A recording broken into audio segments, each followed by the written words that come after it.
predicación de hoy se titula Concentrémonos en la palabra, no en las palabras.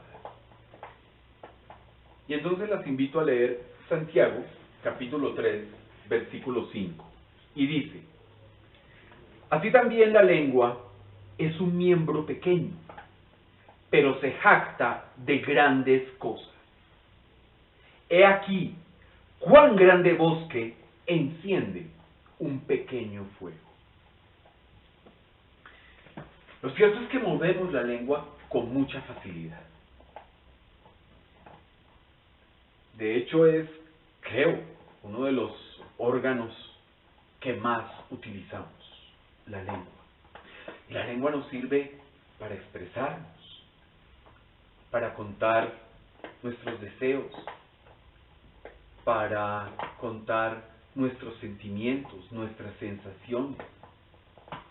Pero también en la vida, en el mundo, le estamos dando otros usos. De hecho, fíjense que con la lengua nosotros demostramos o mostramos mejor nuestras debilidades. Si no fuera por la lengua, ¿cómo podríamos decir, me duele tal cosa? No me gusta que me hagan tal otra. Me siento indignado con tal o cual situación. Es con la lengua que nosotros podemos contar esas debilidades. Pero con la lengua también evidenciamos los resentimientos. Claro, hay un gesto adusto, hay una mirada perdida, hay un distanciamiento, pero son las palabras, es la lengua la que evidencia los resentimientos, los dolores. Con la lengua quedan en evidencia las envidias. Cuando sale todo ese torrente de envidia y ¿por qué ese tiene y por qué yo no? Es que la gente tiene derecho, tenemos derecho los pobres a tener lo mismo que los ricos, así no trabajemos y así no hagamos nada y así seamos parásitos, tenemos derecho. Eso lo dice la lengua. Porque por la boca sale lo que hay en el corazón. La boca muestra, la lengua muestra lo que hay en nuestro corazón. Pero con la lengua también mentimos. Y hay cantidad de mentiras que uno va diciendo por el camino. Hay cantidad de mentiras que uno mismo dice, pues yo ¿por qué dije eso? ¿Qué sentido tenía decir semejante mentira o decir una mentira tan tonta? Claro, puede ser una mentira tonta, pero finalmente es mentira. Y una mentira es pecado, y la paga del pecado es la muerte. Pueden ser mentiras tontas, mentiras ni fu ni fa, mentiras graves, mentiras gravísimas. El resultado es lo mismo, la paga del pecado es la muerte. También con la lengua exaltamos nuestra vanidad. Muy difícil uno decir, es que con la boca cerrada, es que yo soy lo mejor de lo mejor. Uno puede tener la postura, ¿no?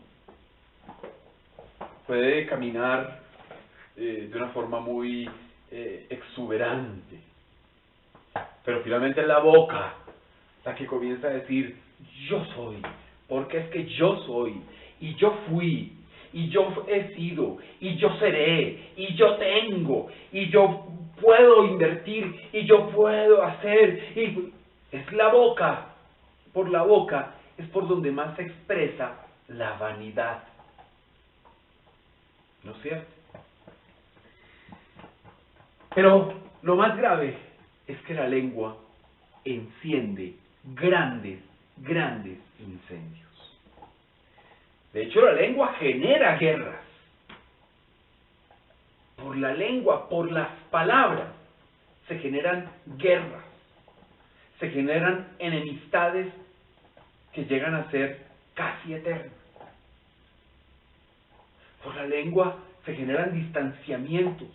Por la lengua se rompen familias. Por la lengua se acaban iglesias. Por la lengua se acaban matrimonios. Por la lengua los hijos pelean con los padres y los padres pelean con los hijos.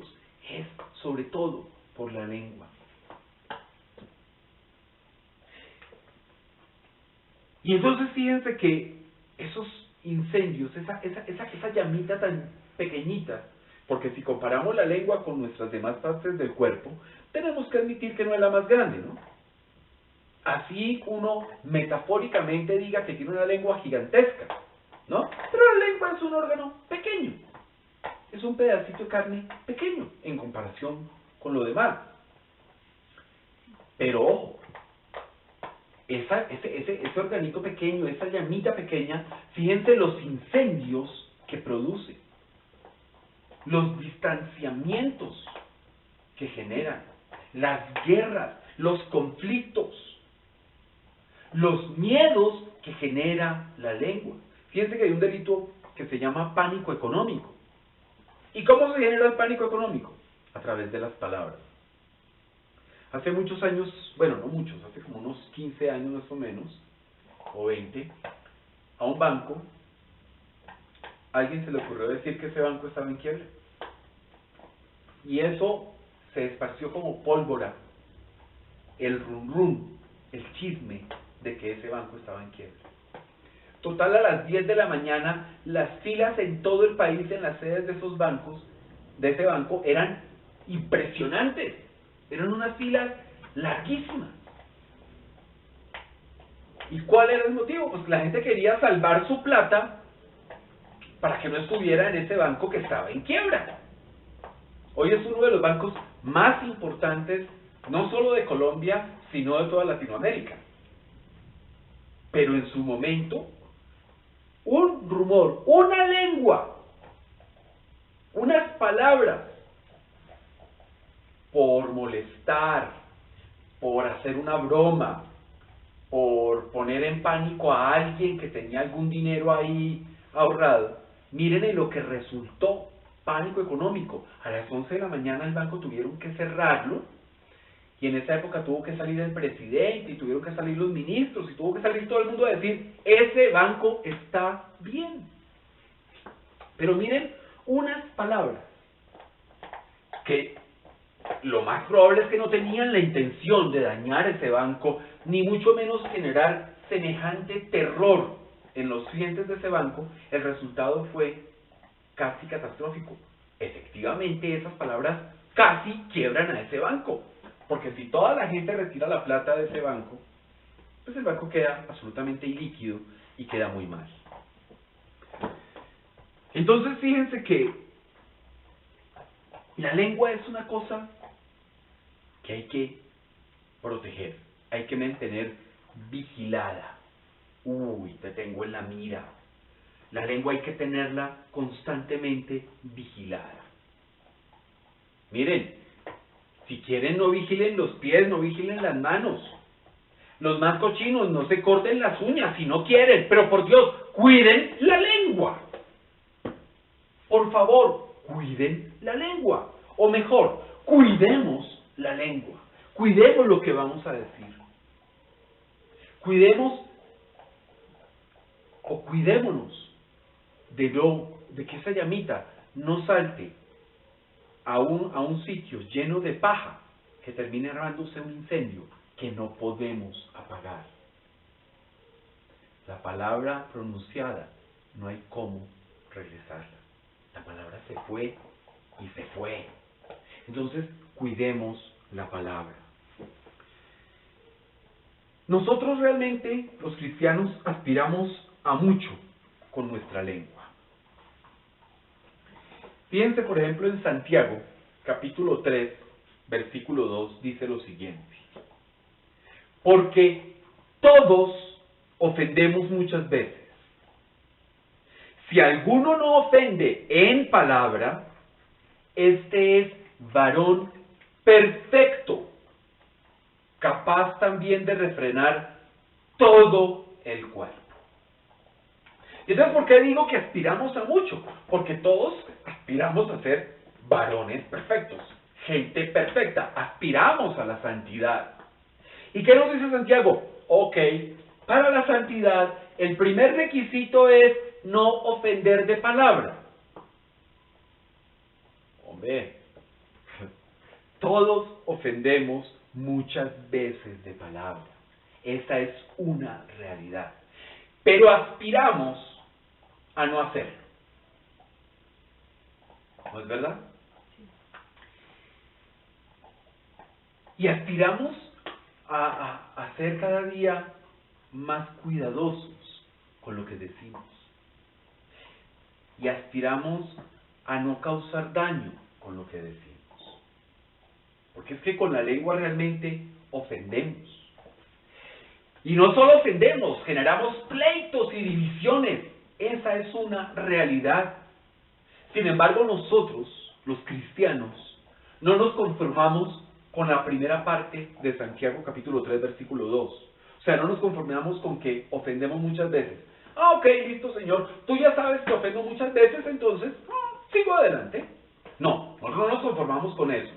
Queremos, aspiramos, necesitamos, queremos ser varones perfectos, es decir, no ofender en palabra. Y también ser capaces, si controlamos nuestra lengua, de controlar todo nuestro cuerpo, nuestra naturaleza pecaminosa. Entonces, nosotros queremos cambiar. ¿Por qué? Porque nosotros tenemos un anhelo y es ser agradables a Dios. Y difícilmente a Dios le va a agradar a alguien que va por el camino dejando cadáveres ofendidos. Cadáveres, quiero decir, es la figura de dejando gente con rencores, resentimientos contra uno. Eso no le agrada a Dios. Y mucho menos le agrada a Dios el que murmura contra todos y cada una de las personas que conoce.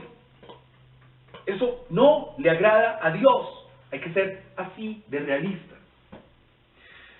Y entonces, como queremos agradarle a Dios, un aspecto fundamental, como lo muestra Santiago, es controlar la lengua. El control de nuestras palabras es fundamental. Pero claro, decir controle tu lengua, eso es muy fácil. Cualquiera lo dice, hasta aquí no pasa nada. Pero ¿cómo hacemos? ¿Cómo le hacemos para controlar la lengua? Pues bien, lo primero que hay que hacer para controlar la lengua, esto lo dice la Biblia, lo dice Dios obviamente, lo dice la Biblia, seguramente lo dirá la NASA, lo dirán grandes científicos, este enorme, profundo descubrimiento para controlar la lengua. ¿Quiere controlar la lengua? ¡Cállese! ¡Cállese! El silencio es clave para controlar la lengua. Vamos a ver Proverbios, capítulo 11, versículo 12. El que carece de entendimiento menosprecia a su prójimo, mas el hombre prudente calla. Cállese, por Dios. El silencio es clave para controlar la lengua. Callar y silencio, en sus diversas formas, aparece más de 100 veces en la Biblia. Imagínense si es importante o no el tema para Dios. Guardar silencio, callarse, es tan importante para Dios que aparece más de 100 veces. Pero en este versículo concreto de Proverbios, vemos que dice que el que carece de entendimiento, o sea, el torpe, menosprecia a su prójimo. ¿Y cómo lo menosprecia? Con la lengua. Y cambiamos esta palabra, cambiamos la palabra menosprecio, por ejemplo, por insulto. El que carece de entendimiento insulta a su prójimo. ¿Cómo? Con la lengua. Cambiando menosprecio por insulto. O cambiémoslo por rabia. El que carece de entendimiento tiene rabia contra su prójimo. O tiene rencor contra su prójimo. Entonces fíjense que la lengua genera una cantidad de situaciones muy complicado. Genera conflictos, genera incendios. Y Dios es completamente claro. O sea, el necio habla, el torpe, el falto de entendimiento, el de la mente reprobada, pues, ese habla y menosprecia y vomita rabia con su lengua, y vomita resentimiento, y vomita rencor, y vomita odio, y vomita murmuración, y vomita calumnia, y vomita mentira, y vomita chisme, y vomita enredo. Esa persona es para Dios torpe. En cambio, para Dios, el hombre prudente, como lo dice claramente, el hombre prudente calla. Calla, guarda silencio. Entonces, ante los impíos, la Biblia, o sea, nuestro Señor, invita a callar, a guardar silencio. Vamos a ver Salmos. Salmo 39, versículo 1. Yo dije, atenderé a mis caminos, para no pecar con mi lengua. Guardaré mi boca con freno, en tanto que el impío esté delante de mí. Uy, ¿cómo así? Entonces, si hay una cantidad de impíos, ¿yo no tengo que ir a cogerlos a bibliazos? No. ¿Cómo así? Entonces, si están en murmuración y en enredos y blasfemando de Dios, entonces yo no los puedo coger y decirles que están cometiendo el pecado más terrible. Lo que dice el salmista es, mientras el impío esté delante de mí, yo le pongo freno a mi boca. Guarde silencio. Pero fíjense que muchas veces ignoramos esta orden de Dios. Guardaré mi boca con freno en tanto que el impío esté delante de mí. ¿Hay alguna cosa difícil de entender en este versículo de Salmo 39, verso 1? Pero sin embargo muchas veces ignoramos u olvidamos esta orden de Dios. Olvidamos que Dios nos dice, ante el impío, cállese. No se desgaste en peleas. No debata con las mentes reprobadas. ¿Para qué? No trate de convencerlos. Pero tampoco lo menosprecie. No se sienta con orgullo espiritual. Es que yo sé que ante el impío yo me quedo callado. Y usted es un impío, entonces hable. Oye, por Dios, qué arrogancia espiritual. No lo menosprecie. ¿Y cómo se guarda silencio? No solo callándose, también. Fíjense que el salmista dice, atenderé a mis caminos para no pecar con mi lengua. Entonces pongámoslo como es. Atienda los caminos de Dios. Focalícese en Dios. Focalícese en la palabra. Y guarde silencio. ¿Y cómo lo hago? ¿Cómo hago esa maravilla? Bueno, póngale freno a la lengua. No se enfrente de palabra con el impío. Enfréntelo espiritualmente, en el terreno que es. Métale con todo ahí. Ore por ese impío. Ore por ese impío. Guarde silencio mientras los impíos estén frente a usted. Evite al máximo hablar, pero sea cortés.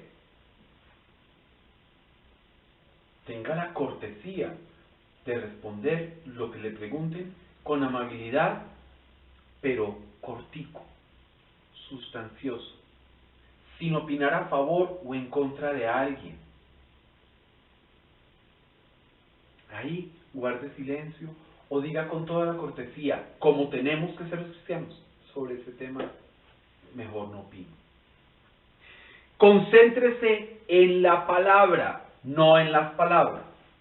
Ah, porque es que las palabras del impío, las palabras de la gente, lo motivan a uno a enfrentar también con palabras, ¿no es cierto?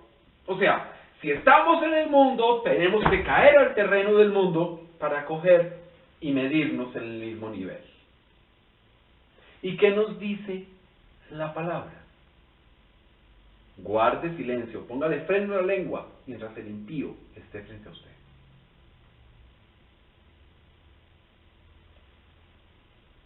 Concentrémonos entonces en la palabra, no en las palabras. No caiga en murmuraciones, ni en chismes. No se deje tentar. ¡Ja! Es que le tengo la última. ¡Ja! Es que usted no sabe. ¡Ja! ¡Chisme bomba! Y uno, ¡uy! ¡Eso es tentador! No sabe lo que me dijo fulanito. Y entonces comienza, ¿qué diría? ¿Cómo lo diría? ¿Por qué lo diría? Pero yo quiero saber, ¿no es cierto? Y entonces hay fórmulas muy clásicas de meternos en murmuraciones, en chismes, en enredos. Y entonces cuando le digan a uno, usted no sabe lo que fulanito dijo. Me parece bien que yo no sepa lo que fulanito dijo. Guarde silencio. ¡Ja! Pero es que habló pestes de usted. Dios lo bendiga. O máximo, que lo cocine a fuego lento. Pero no caiga en las provocaciones, no caiga en las murmuraciones, no caiga en los chismes. Guarde silencio, porque si habla, esto está garantizado, patentado. Si usted habla cuando cae uno en murmuración o en chisme, la cosa le va a salir muy mal. Proverbios 10:19. En las muchas palabras no falta pecado, mas el que refrena sus labios es prudente. Oh, sí. En las muchas palabras. O sea, el hablantinoso. No falta, a ese no le falta pecado en sus labios. Está garantizado por Dios. Por eso es que aquellos personajes públicos con discursos de 7, 8 horas, uno puede encontrar lo que uno quiera que han dicho. Lo que uno se imagine, lo han dicho siempre, porque es que en las muchas palabras, o en lo que conocemos en Latinoamérica como la diarrea verbal, ahí no falta el pecado. Mas el que refrena sus labios, el que coge y se muerde la lengua y me quedo callado, el que refrena sus labios es prudente. En las largas conversaciones no falta el pecado. En las largas conversaciones sale la murmuración, o sale la mentira, o sale la vanidad, la arrogancia, o salen cualquier cantidad de situaciones, murmuraciones, chismes, habladurías, calumnias, difamaciones, mentiras, incluso incoherencias.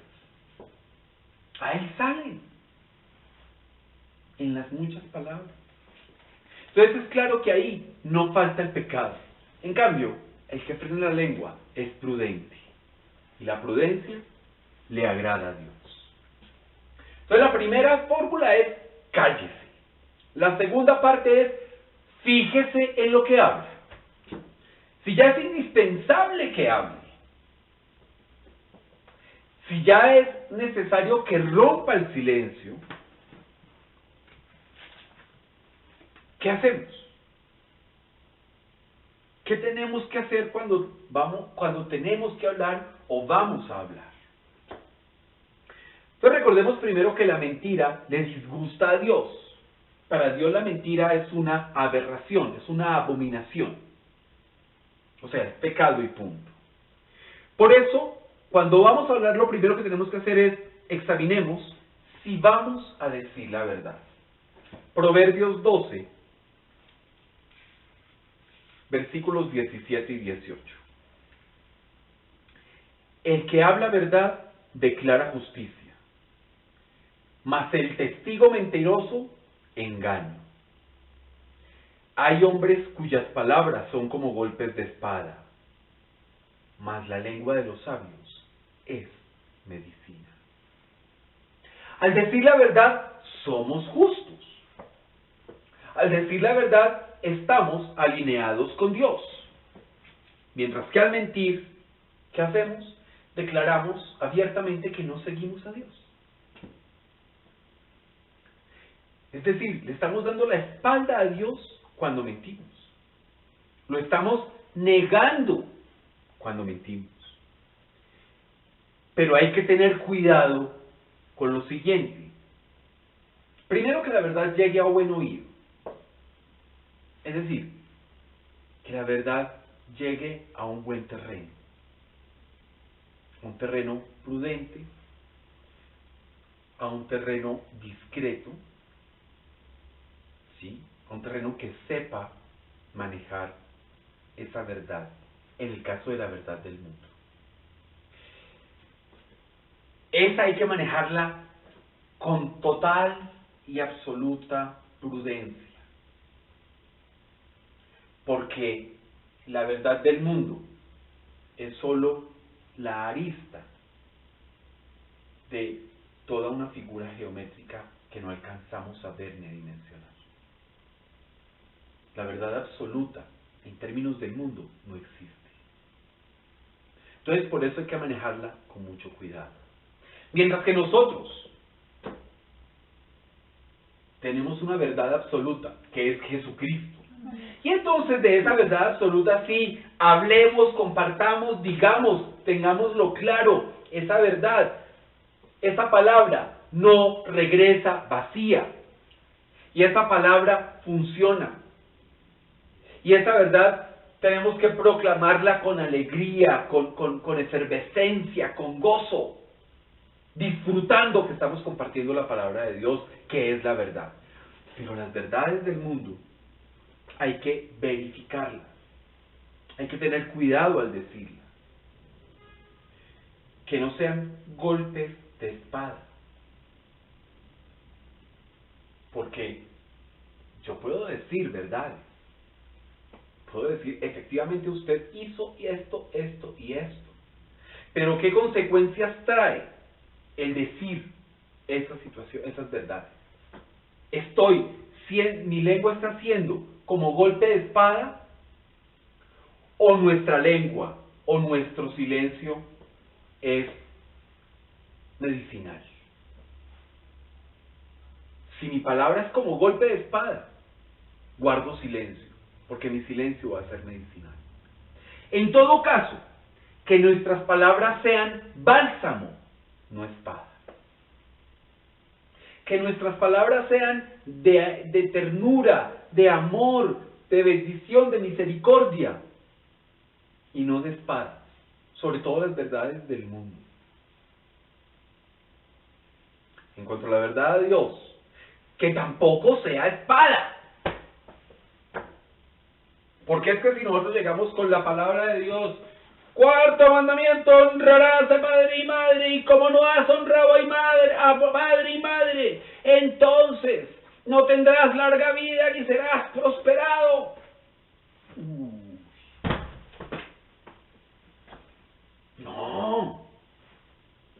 No, con misericordia, con dulzura, con compasión. No agarre a bibliazos a la gente. Usted está diciendo la verdad. La verdad es la que está en la palabra de Dios. Eso es un hecho. Pero es que si la verdad la utilizamos como espada o como ladrillo para darle en la cabeza a la gente, el resultado es que ahí no hacemos nada distinto a que nuestra lengua sea como espada. Cuidado con eso. Santo Dios.